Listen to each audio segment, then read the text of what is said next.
Ito guys, pakita ko lang yung aming relo.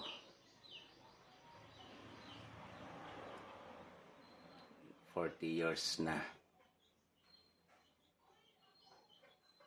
Nasa 5 years old pa ako dito guys. Itong relo na to. Quartz. Ni isang bisis di pa napagawa. Yan. Di pa yan napagawa guys. Nasa 40 years na siya. Ayan, buo pa rin hanggang ngayon.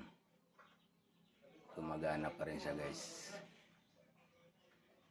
Napakatibay ang mga sinawa ng quartz. Ayan guys. Oh. Ganda. Antik na guys, antik.